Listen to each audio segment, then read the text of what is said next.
Hello guys, നമ്മുടെ YouTube ചാനലിലേക്ക് എല്ലാ കൂട്ടുകാർക്കും സ്വാഗതം. വീഡിയോസൊക്കെ യൂസ്ഫുൾ ആയി തോന്നുന്നുണ്ടെങ്കിൽ മാത്രം നമ്മുടെ ചാനലൊക്കെ ഒന്ന് സബ്സ്ക്രൈബ് ചെയ്ത് സപ്പോർട്ട് ചെയ്യണേ.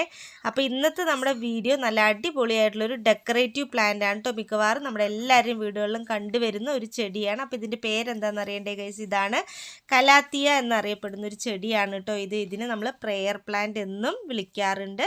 അലങ്കാര ചെടി ഇനങ്ങളിൽ വരയം കുതിരയുടെ ശരീരത്തിലേതുപോലെ വരകൾ നിറഞ്ഞ ഇലച്ചാർത്തുള്ള ഒരു സസ്യ കുടുംബമാണ് കലാത്തിയ എന്ന് പറയുന്നത്. അമേരിക്കയാണ് കേട്ടോ ഇതിൻ്റെ ജന്മദേശം. മിക്കവാറും കലാത്തിയകളുടെ ഇലകളും അണ്ഡാകൃതിയിലോ ദീർഘവൃത്താകൃതിയിലോ ഉള്ളതായിരിക്കും. ഇലകൾക്ക് പൊതുവെ പച്ച നിറമാണ് ഉള്ളതെങ്കിലും ഇലയുടെ നടുഞരമ്പുകളും അരികുകളും പച്ച നിറത്തിൽ കാണപ്പെടുന്നു. തണ്ടുകൾക്ക് ബലമുള്ള ഈ അലങ്കാര സസ്യത്തിൻ്റെ ഇലകൾ കഴിവതും അധികം ചരിവില്ലാതെ കുത്തനെയാണ് ഉണ്ടാകുന്നത്. മുളച്ചു വരുന്ന പുതിയ തൈകളാണ് കേട്ടോ നടീൽ വസ്തുവായിട്ട് നമ്മൾ ഉപയോഗിക്കുന്നത്.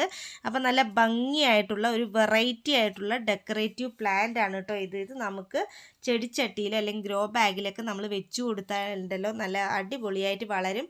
കുറച്ച് ചകിരിച്ചോറൊക്കെ നമ്മൾ ഇട്ട് കൊടുക്കുകയാണെങ്കിൽ നല്ല സൂപ്പറായിട്ട് നല്ല അടിപൊളിയായിട്ട് ഇത് വളർന്നു വരും. നമ്മുടെ വീട്ടിലൊക്കെ ഡെക്കറേറ്റീവ് ഫ്ലവറൊക്കെ ആയിട്ട് ഡെക്കറേറ്റീവ് പ്ലാന്റ് ഒക്കെ ആയിട്ട് നമുക്ക് യൂസ് ചെയ്യാൻ പറ്റിയൊരു ഐറ്റമാണ്.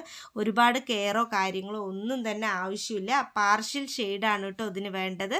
അപ്പോൾ അധികം സൂര്യപ്രകാശം ഇല്ലാത്ത സ്ഥലങ്ങളിൽ വെച്ച് പിടിപ്പിച്ചാൽ നന്നായി വളരും. വീഡിയോ ഇഷ്ടപ്പെട്ടാൽ ലൈക്ക് ചെയ്യൂ, സബ്സ്ക്രൈബ് ചെയ്യൂ, സപ്പോർട്ട് ചെയ്യൂ. Bye bye.